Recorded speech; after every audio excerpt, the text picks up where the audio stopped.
children's brains are hyperplastic. They are forming millions of these new synaptic connections every second during early development. So everything that we just talked about applies to us and makes sense, and we understand it and has value. But in kids, it's hyper. It's all magnified.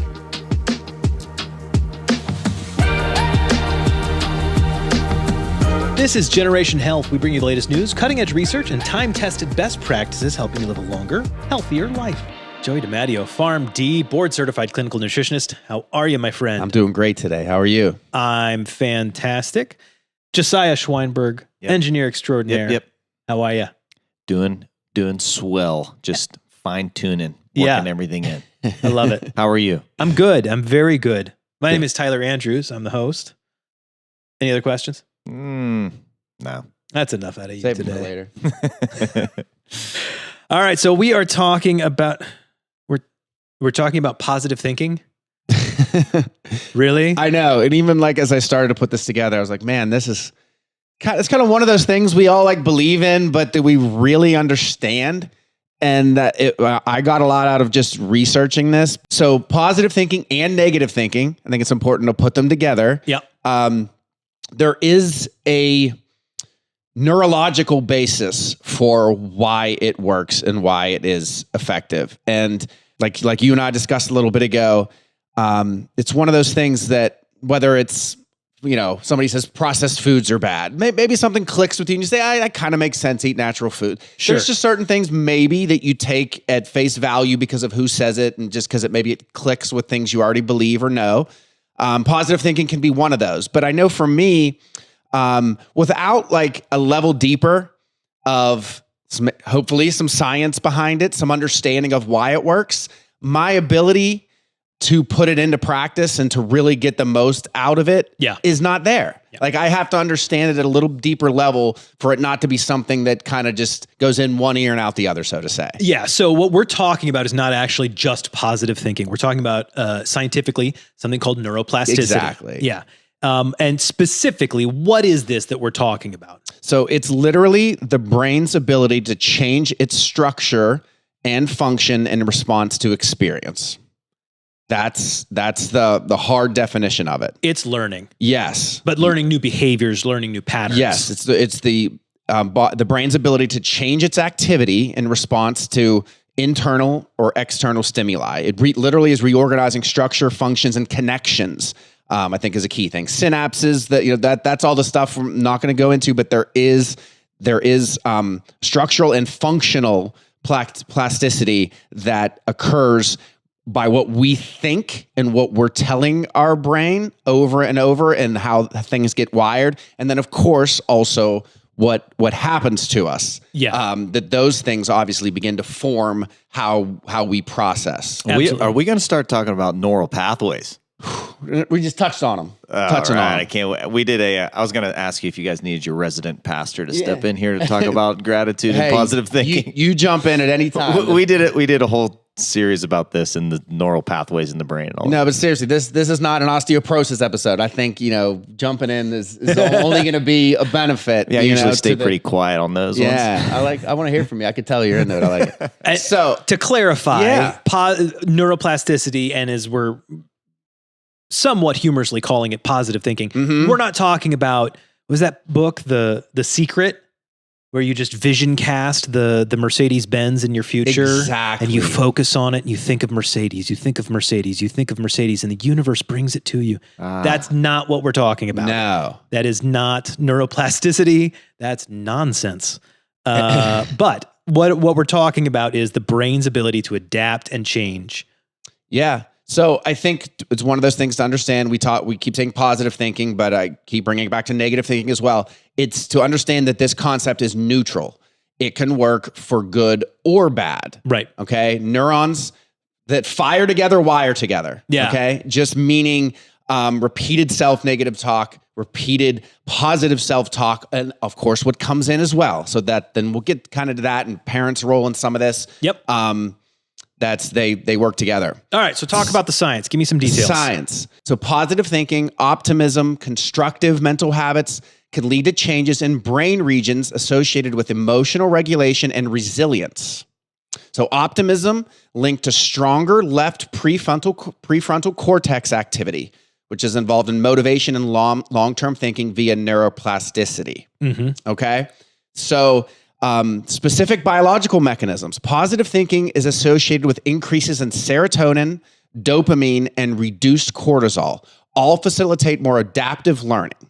So again, getting that one level deeper, because some of this may be a little bit out there, but it's there is, again, regions of the brain, neurotransmitters that are affected by this, not by a one shot, but by, it's really what I kind of gather from this is kind of the repeated way that you think about yourself, the repeated way you were talked to or are talked to by a loved one or spouse, or when you were a child, how your parents spoke to you, how much of that, really does matter. And again, why? So it's deeper than mindset.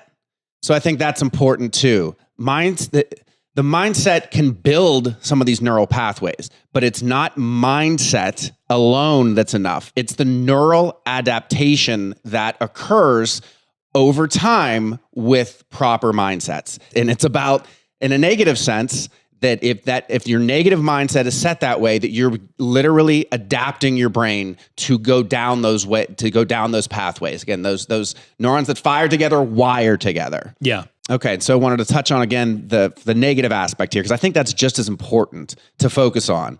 So negative thinking. Ironic. That's called irony, if you want to focus on the negative. Okay.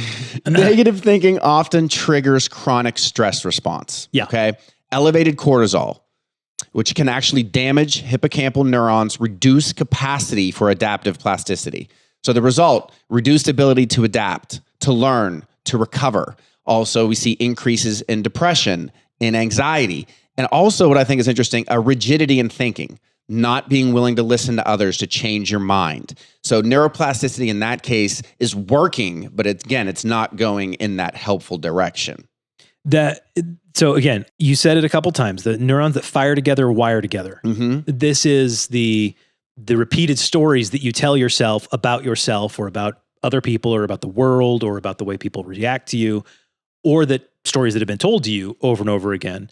If I understood you, they are reinforcing and building a road, let's say, in your brain that is faster to travel down, because the brain is trying to save energy. And so it creates these shortcuts. This is the way we always go. Right. And so instead of, it used to be start at A, then B, then C, then D, then E, and then, oh, I failed. That's F. Okay. Yeah. And it used to walk down those paths. And over time, it just goes, we can just skip B, C, D, E. We can just go from A to F. Yes. And I think about it in the most basic terms. If you hate your job for whatever reason, or it's just really hard, and every day you drive to work, like, man, I got to get right. Work is going to be so hard. This is going to be, 8 hours. And you keep thinking that way, that becomes wired in. And then, like you said, so instead of like, well, I have this today, B, and well, this may be hard today, C, but then the D, like I have like an open afternoon. You don't go through all those things. You go kind of right to, I'm driving to work. Therefore, yeah. I'm stressed, and all those neurotransmitter things fire. Cortisol goes up. Serotonin, there's no increase, versus the opposite of driving in. And again, I just think no, there's a part of me that keeps thinking like, oh, thanks, Mr. Obvious kind of stuff. No. But again, it's that layer deeper of understanding literally what's happening that I found helpful. And so that means that if I'm going to change what I'm doing, I'm going to change the way I'm thinking about things. Not only is it a slow, difficult process, because I have to go from the A to F shortcut, I have to skip all that and change completely the direction I'm going in. But I then have to walk down that A, B, C, D, E, F pathway the opposite way, the opposite direction. And it's still going to take longer to do day 3, day 4, day 5, because that other well-worn path is much faster, and the brain will still default to that until you have radically built up the new pathway. So, and I guess I look at it, that's well said. And I think the way I look at it too is just a classic thing of like, well, you know what? I listened to a good sermon from my pastor today. I seriously must not have been me. I saw this Facebook post. I saw this on Instagram about positive thinking. Yeah. And you know what? Where I've been struggling with going to work, and you know what? I'm going to think that way tomorrow. And then you do, and you go in Monday, and there's no downside to it, but you kind of didn't get the benefit. And Tuesday, maybe you try to lock that in, and you try to do it again. But then it just goes away because unfortunately, it's going to take time. You've literally wired your brain for the last 2 years or however long to think this certain way about work and to think that your outcome of it is going to be this way. And you go right from A to F. And the first time you hit a speed bump, your brain just goes, oh, no way. I know this pathway. Here we go. Back We're getting to off track here. Yep. Exactly. Yeah. And that's why, even though maybe intellectually you say that makes sense and I believe that works, but it didn't work for me. Yeah. That's why, because this is something. I wish I could tell you, like, read this magic thing today. Yeah. That just understand that this is all a process. And that's the part that I don't like, that a lot of people don't like to hear. But again, when you understand it a little better, I think it helps you to actually do it. And even for me, I know that, I love my job. And for a while though, I was definitely getting in that, now I understand it a little bit, getting in that mode of like, we hear have a lot of people come in. There's business concerns, there's pharmacy concerns, there's employee concerns. And I could just tell, like, going into work, I was like already stressed before anything happened. And then as soon as one stressful thing would happen, it was like, I just couldn't kind of recover from that. And I started going into work just part gratitude, like, thank God, good job. Thank God I'm in this situation. And then also like, trying to find good things in anything. Making a coworker laugh, connecting with one customer. And yeah, it wasn't overnight. I didn't just show up on Tuesday like this new person, but yeah, over time, just trying to look for little things to make the day more positive, trying to just tell myself, as simple as it is, stressful things are going to happen today. A bunch of little insults are going to occur all day, and I can let it kind of spiral down and go straight from A to F. Or I can say, all right, there was one, I was expecting that. Let me at least make sure that next person that comes in, I at least say hi to and how you doing, and maybe connect on something. Because then that starts to cascade the other way. So again, I know for me, without maybe knowing exactly what I was doing, I just knew I had to change something. And there were some other things going on that allowed me to do that in the right way. But that really helped me. And this kind of brings some of it home about how those pathways maybe were a little rewired. So then instead of going to work almost like literally kind of nervous coming across the bridge in Oakmont, I was normal and I was fine. And then when I went in, I was more likely to laugh and smile when I walked in, instead of already being in this like literally tense, a high cortisol mode. Yeah. I mean, when you understand that's what's literally going on, you can see how that happens. Okay. I love this because people have been dealing with this sort of thing obviously as long as humans have been alive. Yeah. Marcus Aurelius, in his meditations, this is his journal that he kept for himself of things he was trying to remind himself for. He wasn't writing a book to be shared, but we get the benefit of his wisdom. He was a Stoic philosopher and the last good king of Rome, air quotes good. He still did some pretty awful things, but that's Romans. He said, when you wake up in the morning, tell yourself, the people I deal with today will be meddling, ungrateful, arrogant, dishonest, jealous, and surly. They are like this because they can't tell good from evil. But I have seen the beauty of good and the ugliness of evil, and have recognized that the wrongdoer has a nature related to my own, not of the same blood and birth, but the same mind, and possessing a share of the divine. So none of them can hurt me. No one can implicate me in ugliness, nor can I feel angry at my relative or hate him. We were born to work together like feet and hands and eyes, like the 2 rows of teeth, upper and lower. To obstruct each other is unnatural. To feel anger at someone, to turn your back on him, these are unnatural. He was preparing himself at the start of the day for how there are going to be problems. Yes. There are going to be frustrations, and it's okay. I don't have to let those take over. I can continue to do what I'm supposed to do. Exactly. I think that's great. And I think it's to tie it right back into neuroplasticity. You can read that. You can say, I believe that. That's awesome. And then you can wake up the next morning and approach your day the same way. Or the hard work is wake up tomorrow thinking that, and Tuesday and Wednesday and Thursday, and then maybe Friday it's a little bit easier. Yeah. And then Saturday you didn't have to like remind yourself to think that way. That's the only way changes happen. Yep. And that is hard. That does require work. And I think too, I know what was important for me in looking at this is I use my own work example about kind of always being stressed and tense and not myself at work. And I would always say, well, like, that's because work's hard and X, Y, Z, but I'm not that way. I'm very friendly. I have a lot of friends. I'm a good dad and all those things. And I think it's just important to understand how in certain circumstances, our brain is very complicated. It's also very capable. It knows those situations that you're in. Like, it knows that, hey, if you're always anxious when you go to family gatherings, that you may be with your buddies, one totally different person than the other. Why does that happen? Because again, you're literally trained to, like, as these situations occur and as you're going to be around these certain people, your brain is wired to immediately go from A to F in that situation. So even if you feel like, whatever, public speaking, I go this way and it's so hard every time. But I'm a very social person. I'm not an introvert. It's because, again, you've wired your brain that anytime something public speaking is coming, anytime a family event is coming, that's the pathway you go down. So even if you feel like I would use the term, it's not me, it's in that instance, that is you. That's how your brain is going to process that every single time because of neuroplasticity. Okay. So how do we change this? This is, I think everybody can probably recognize some element of themselves in this. Yes. What do we do when we acknowledge, okay, this is not what I want it to be. My mind has set me up for failure in this situation because I've set my mind up that way. How do I change that?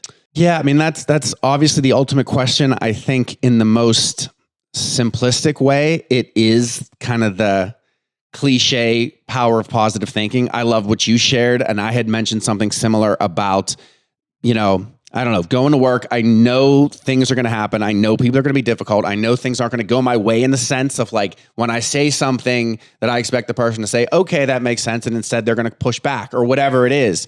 I think going into these difficult situations, going into areas where you're stressed, going into areas where you don't have confidence, you have to start to again, knowing that it's going to take time, frame them differently. It's not easy. It takes work.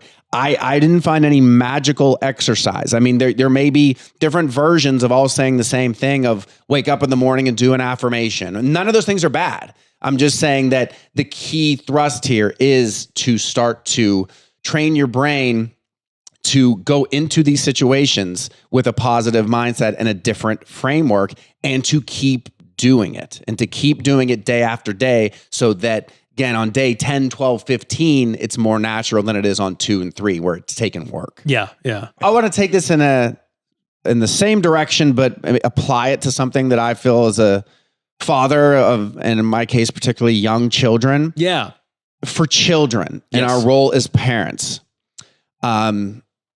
Children's brains are hyperplastic. They are forming millions of these new synaptic connections every second during early development. Okay. So everything that we just talked about applies to us and makes sense, and we understand it and has value. But in kids, it's hyper. It's all magnified. And so, I know for me, sometimes I struggle with, like, I know my kids need boundaries, and I know I want to discipline them and tell them right and wrong, but I also have been really trying to understand how tone and how the mindset and the emotional state of the house and the energy and vibe of the house, how much those things really matter. A 2004 study in neuropsychology, interesting, said that the same neural circuits that process one's own emotions also activate when a child observes someone else's emotional reaction, particularly in parents. So even if maybe your words are okay, but your tone is a certain way, kids are picking those things up. Positive emotional environments wire resilience in children. They found that nurturing early environments blunt stress reactivity in the hypothalamic pituitary adrenal, the HPA axis, meaning kids become less likely to overproduce cortisol during stress when they are in a positive emotional environment. Same goes on the other hand. Negative patterns wire overreactivity. Chronic exposure to anger, shame, unpredictability sensitizes the amygdala part of the brain's fear center. So it shows that kids raised in high stressed homes show increased amygdala volume, reduced prefrontal control, making them more reactive, anxious, and rigid in their thinking. So, I know I got some apologizing to do. Yeah, I was going to say, yeah. And again, it's a tough balance because we're trying to live our own lives and handle our own stress and get through our own day and have our own downtime. And your kid does something that's blatantly wrong. And, there's still a little bit of like, my dad was pretty old school in a lot of ways. And his dad was 10 times even more old school, where it's like, you're not doing that in my house kind of thing. And yes, that is important. And discipline, all the boundaries are all critical. But I guess what I'm trying to learn and trying to like figure out is just the emotional state of the house, the way that we say it, little things like, I always mess this up. That didn't work yet, but I'll try again. Like just framing those kinds of things. I've even noticed, I was a pretty tough kid. I've created a lot of environments where where my parents shouldn't yell at me. And my older son has some of those similarities. And I've even, like, because he gets yelled at sometimes, I've heard him say, like, to his mom, I'm bad. Yeah. And, like, then again, you kind of, as a parent, I back up and it's like, okay, so how do I still get results here and discipline and boundaries and all those things, but make sure my son doesn't think that about himself, And again, it's just where some of that, like, blending the old school kind of toughness with, like, sometimes goes too far the other way, kind of the new school, just it's all okay. Neither one's right. But that gentle parenting. Yeah, but like still finding that there are elements where, like, again, not to be too technical, but these are hyperplastic brains. These kids are forming their neural pathways at a rate. We form them quickly. We form them intensely. They're doing the same thing at a much faster rate. And so even if the end result is still, you're not doing that in my house, the way you approach it, the tone, the volume, all those things can kind of go into maybe even if in the moment it's not as effective, because sometimes just yelling at them harshly is the easiest way to get the immediate result. Yeah. But what potentially are some of the longer term results where you could say the same thing, get the same thing across potentially without the anger and the shame that we're projecting onto them? So sorry, can I jump in? Yeah. Question for all of the parents who are like, oh crap. I'm one of them. What's early development? What's that stage? Like, what are the ages you would say? So like, no, how long do I have to question? Is it too late? Yeah. How long do I have to reverse the damage? That's a great question. I wish I could answer off the top of my head, but I think the gist of it, the key thing is that we just talked about how in adults it's still rewirable. Sure. And in children, it's probably a curve. That it's probably a line where you have the most effect when they're 6 months, 12 months, 2 years, 4 years, and it starts to go down, but you still always have the time. I was just going to say, the thing that's really hopeful for me in what you just said is they learn quickly, which means that they can unlearn quickly too. Certainly quicker than I can. And so if I can adapt my behavior to better parent them, they will be able to adapt their brain to be better wired for the future. Can I say two things here? Yeah. I know we're drifting off into like parenting territory now. Yeah. We're not drifting. We're driving straight at it. First thing is, can we just thank God for our wives? Yes. Yes. The way they parent, way better than us. But the second thing is, like, I know gentle parenting is, or what was the word I used? Yeah. Gentle parenting. That's like the buzzword. Yeah, buzzword, hot button word. But there is a little bit, so like, this, both of you know this with multiple children, they're all different. True. And the way that and so like my second, he is quick to have like victim mentality and like, hey, I'm going to discipline you for this. And there's a difference between discipline and punishment. Sure. Right? Yep. That, hey, I'm going to discipline you because of this. You need to learn from this. Oh, well, I guess I'm just the worst person. And I guess I'm just blah, blah, blah. It's like, no, like you need to take responsibility for this. You're not going to like, blame shift or be victim mentality or play the victim or try to manipulate then for, so that's like hard too, to like balance that. Cause you want it to be gentle in that approach and, all of that, but still like they all receive it differently. So you're like parenting different kids. Yes. And I think too, when you were talking about that, it thought of, with my kids, my oldest son is maybe a little more stubborn, I don't want to say a little worse behaved, but just a little tougher kid to parent than my younger son. But my younger son's kind of an open book. So if I yell at him a little too harshly, he's going to get upset and he's going to tell me he's upset. And he's just a little more raw in terms of I can read him better. Whereas my oldest son, we always thought, well, he's kind of tougher. And when you yell at him, yeah, he'll listen, but he's going to be, kind of put his head down and just be mad. And the reality is, like, as I've gotten him to open up more, he's said more things like that have to come out over time. That some of that tone that we use and think that we needed to use to get a result has way worse effect on him than the occasional yelling to the younger kid where in the moment we fix it. Whereas over him, we've almost kind of like not beaten him down, but I was definitely taking the approach of the only way I'm getting results with this kid is to yell at him intensely and is to hardline things. And the reality is he's storing a lot of that into the I'm bad.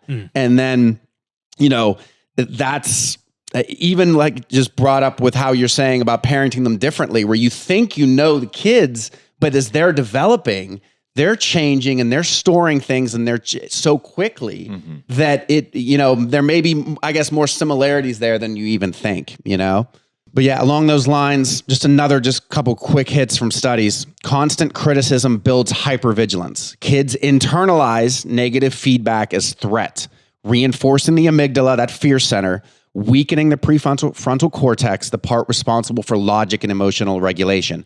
Over time, they become defensive, perfectionistic, and overly anxious to please. Pessimistic framing becomes habitual, saying things like, this always goes wrong, this is how life is, models cognitive rigidity. Studies show that repeated negative attribution styles can predict adolescent depression risk by age 13. That's from a 2012 study in the Journal of Abnormal Psychology. Wow. So again, just want to put a couple scientific things kind of behind maybe what intellectually, what you say, kind of sure, you know? Okay. So as a parent, the things I'm looking to do, the scripts I need to change. Give me some specifics. You said it's not you always do this, or that's just the way the world is. I know I'm guilty of saying those sorts of things.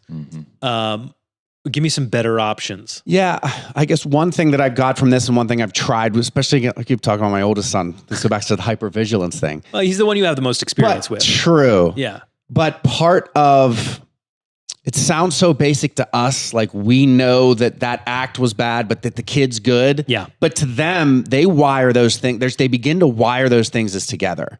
So like I've really tried to, if I do discipline him or have to punish him for something, or gets a little tense, however you want to say it, there's some correction going on, that I try to couple it with some positivity around it. And sometimes that's hard to do in the moment, but I see it as I need to correct what's going on in this behavior, but that I have to continue to build this kid up. Does that make sense? I know that's one thing that I've had to we can compartmentalize, even at times we can't, which is what some of what we've gone into, how much we can maybe compartmentalize like this issue or this weakness or whatever. Whereas kids start to really blend those things together. Yeah. And they put in that, I don't know, I always end up hitting my sister or my brother whenever we're wrestling. So I'm just bad. I'm just like too mean. And the reality is there's just a little something going on right there that you can deal with, I know for me, when my better parenting moments, when there's a situation that needs to be disciplined, it's always a clearly stated expectation on the front end of, hey, if you do X, then Y is what's going to happen. And then when that inevitably happens, if I don't jump to the consequence immediately, if there's a moment of pause of going, hey, what did we say? If you did X, what was going to happen? Yeah, that's right. So you did X, so now Y is going to happen. You understand why that's happening? You get it? Mm-hmm. Okay, cool. I'm sorry, I don't like it either, but this is what we're going to do. Cool. Let's go have a good day. Let's go keep doing, and trying to keep that as a compartmentalized, closed moment. Yes. And then we continue on with the day. Yeah. Interesting. Oh man, I do need to make some phone calls and make some apologies. Another question, pulling this away from parenting a little bit. How much of this is, so we're attracted to what people who like the same things we like, like we're that kind of reinforcement that way. How much of this is like, what do they call it? Confirmation bias. Like some of that pathway thinking is, and so then I guess, I don't know if I'm purposefully asking this question, but it's like, it's important to have a diversity of thought, to make sure that we're not reinforcing ideas or thoughts that may be wrong or, something to that end. Or even unhelpful. Yeah. Do you understand what I'm saying? Like, absolutely. And it's interesting because how many times did I mention when I was maybe just going down a list of parts of the brain or effects of positive or negative thinking, did it talk about from the negative standpoint, brain rigidity? That's literally, they're saying lack of an ability to change your mind and to hear other people. So there's definitely starts to be a link there when you start going down even nowadays, just so much more like politically you're on one side. And so you want more and more of that. And there's more and more rigidity. I think that can go into a lot of different things, but I think there's definitely some truth to that if when we're more open-minded, doesn't mean we necessarily change or that we're like, float like the wind with our opinions and beliefs. Of course not. But at least an ability to hear other people's sides in terms of how we can even handle those interactions and things. I did want to read something, and I know we've kind of gone into the parent thing hard here, but again, this is just to emphasize that the exact same things are going on in our brain as in the child's, except it's just hyper. So it all applies. But I just couldn't help but read this. I think it's something good to kind of close on. Positive mindset is generational neuroplasticity. The mindset you model doesn't stop with your child. It echoes across generations. Studies in intergenerational neurobiology show that secure attachment, emotional regulation, and optimism in one generation predict the same neural patterns in the next. So when you work on your mindset, you're not just rewiring yourself, you're rewiring your family's neural legacy. That's fantastic. Look, we're going to stop there. Joey, I'm sure there are a billion different common questions you get, but one of the ones that I know comes up a lot is medication expiration. Constantly. I want to know about this too, because I have these questions. Not the most fun topic, but yes, I get asked this question all the time. And I'm sure any retail pharmacist does. And if you're on medications, I'm sure it's popped into your head from time to time. Yeah. So I wanted to cover it here today. I'm getting prescribed something, or I'm having similar symptoms and I have some of my medication left, but it's expired. Can I take this? Yeah. So just some context around it. Before 1960, there were no expiration dates. Okay. So we don't want to go back there. All right. But we're certainly going to add some color maybe to what these mean or when they're more critical than others. Is that because nothing expired before 1960? Exactly. It all lasted for forever. Yes. Okay. So there was a tragic situation with a medication, thalidomide. So there was an amendment that essentially just increased regulations around the pharmaceutical industry. Okay. So I think it's just important to understand expiration dates and what they actually represent. Okay. So they are regulatory approved guarantees. They're not biological deadlines. So again, I'm a licensed pharmacist. I'm certainly not going to sit here and tell you like that it's fine to take expired meds, but just to understand what they are is just educational. They're regulatory guarantees. They're not actual. It's not like, as of this date, it's biologically degraded. Okay. So it's kind of like a warranty on your car or a guarantee on the car that the powertrain will last, 100,000 miles. That doesn't mean it's going to blow up at 101,000 miles or even 200,000 miles. Correct. But we're guaranteeing it to this date. Yes. So what's guaranteed? Studies have been done and submitted. So, for example, if a medication gets assigned a 3-year or 4-year expiration date, et cetera, especially tablets, it's been shown that greater than or equal to 90% of the labeled potency is still in the bottle.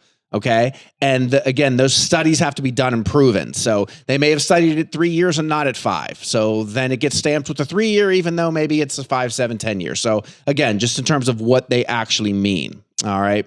Now, what does complicate this a bit is the stability testing is done on sealed bottles at room temperature. What you're typically dealing with, people who are asking this question, they're in open bottles, pill organizers, bathroom cabinets. They've been in cars. There's maybe some heat, humidity, etc. So we're not talking about perfect conditions either. So that's why you don't want to essentially throw them out in the sense of that they don't mean anything, because they still certainly do. If anything, the kind of the goalposts get moved a little more conservative from a standpoint of how they are actually studied. Okay. So there was a study done. Basically, it was the U.S. Department of Defense. Okay. They were finding that, they're supplying a lot of medications to a lot of soldiers, and they are throwing away a ton of medications.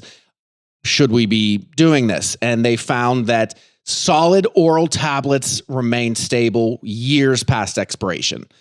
So they went through the process of studying the medication, and then extending those. Average was actually 5 to 10 years. Wow. Okay? So even beyond that, over 90% potency. So again, this doesn't mean all expired meds are safe, and we're going to get to ones that are more critical to be absolutely by the book, even though legally always by the book. But in terms of understanding, what's going on here, we're talking about tablets. Yeah. Right? It's nice to see a government study actually that might have saved us some money. That's fantastic. That's rare.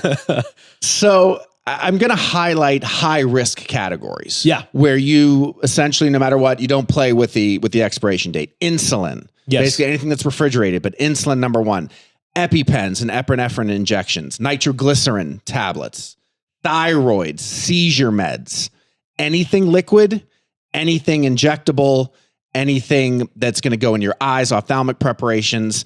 Those all have different reasons for why, whether it's the refrigeration with insulin, biologic type product, with thyroid, it really has to do with a therapeutic index, whereas any degradation at all can really affect what the level is in your body. Right. So those are key. And I kind of just want to emphasize any seizure meds, anything that's a liquid or injectable or refrigerated. So that's where you don't push it at all with those.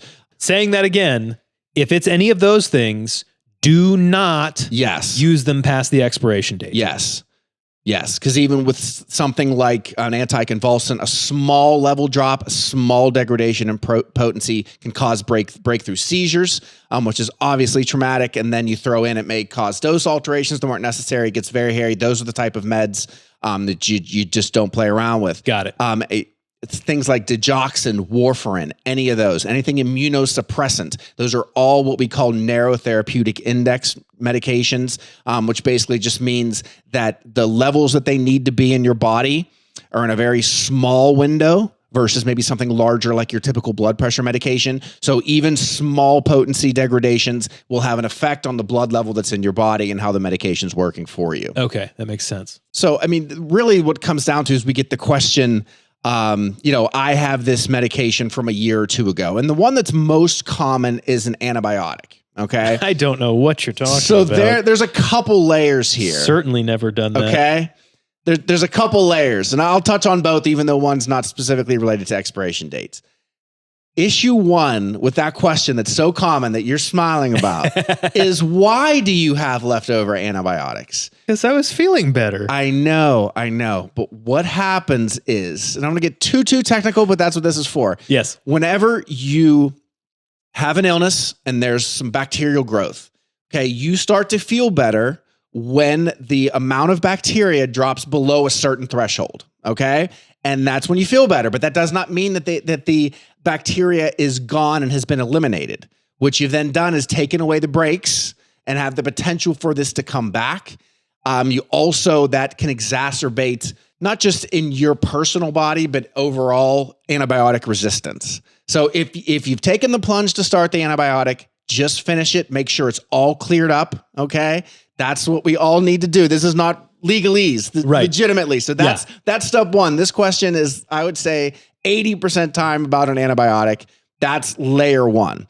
Layer two, the issue is that this illness isn't the same. So you had something going on. You had a little sinus thing. It's an antibiotic. I think maybe I have this chest thing now. So you take this antibiotic that does not cover the same organisms that were used for the sinus thing, for your chest thing. Now you're just adding in an antibiotic that's not helping, not working, leads to resistance, antibiotic resistance as we go forward when people are taking them wrong. So that's another critical layer. So even if it still functions properly, it's not affecting the thing you want it to affect necessarily. Exactly. Antibiotics, basically, we get this question too. Is this a strong one? Is this a weaker one? Is this a milder one? They're just different. They have different side effects. So the one that you're calling strong because it made your stomach upset really is just killing certain types of bacteria, and they happen to be in your gut, and that's why you get sick from that one, where the other one doesn't. It's not a strong, weak thing. It's exactly why, because your sinus problem that you had one for, now you have this redness on your skin from a cut that you'll just take it, and it's not going to help. You need a different one, not stronger or weaker. Got it. The other critical thing with antibiotics, if it's a liquid, especially one, if you're getting a liquid antibiotic, it's basically just been reconstituted with no preservatives in the pharmacy. Those expiration dates are hard and legitimate. Do not pass those up. That is 100% valid expiration of a couple weeks when water has been added to that. So clear cut there. Liquids, biologics, anything like that, you follow them. When it's a tablet, I would suggest throwing them away after expiration date. But now that maybe a little more educated, you can make your own decision and talk to your doctor. But I think, again, the risk is on a spectrum. And when you're at the one end of a solid tablet, maybe a pain med or something, versus when you're on an anticonvulsant, a narrow therapeutic index drug, an antibiotic for the various reasons we laid out, anything liquid, you don't play with those dates. And worst case scenario, someone could always call their pharmacist, right? Or their doctor and ask. Yes. And that happens all the time. They don't shame you or get mad at you. And I do want to say too that the expiration dates are not toxic. It's that they don't mean toxicity or sudden danger. They'll go, I took it that one time and I was fine. It didn't hurt me. It's about potency loss. Usefulness. Yes, Got exactly. It. That was delightful and educational. Thank you, Joey. I learned something. I don't know. Throw away your antibiotics, Tyler. Yes, sir. I take them all. He's not doing that. I did. Throw away the ones you haven't taken thus far. My wife is very good about that. She makes sure that everybody takes all of their meds all the way through. She was very mad because I had a steroid for a sinus thing. And you know how you taper down? Yeah. I had the last 2 pills. So the last, whatever that is, 2 days. You start at 4 pills. Yeah. And then you're working your way down to just 2 to 1 pill. I had forgotten because a couple days, that's not as big of a deal. Yeah, I'm just being honest with you. Like that, those end tapers, if you're feeling okay, that's a little different than when it's an antibiotic and the bacteria is present. I'm not saying you should do that. It was bad. I'm just stratifying the risk, the spectrum of that. The antibiotic version of what you're describing, that's extremely common, is more significant than the steroid version if you're feeling okay and you're down to those last couple. But makes sense. Sorry to go sciencey on you as you're trying to tell a little story. No, I'm glad. That was the whole point of this. That was the whole point of this. If you learned something, share this with somebody else that needs to know these things. And this is useful stuff that everybody needs to know. Pass the show on. That is the best way to help us grow. The second best way to help us grow, go check out our website. That is where we have all the wonderful products that we sell, supplements, the best quality you will ever find, all there on our website, askjoedimatteo.com. Alternatively, you can send us an email, questions@askjoedimatteo.com. That's how great episodes like this one happen. People ask common questions. We love them. That's it. Thanks so much, Josiah. Joey DiMatteo. I'm Tyler Andrews. We'll see you next time.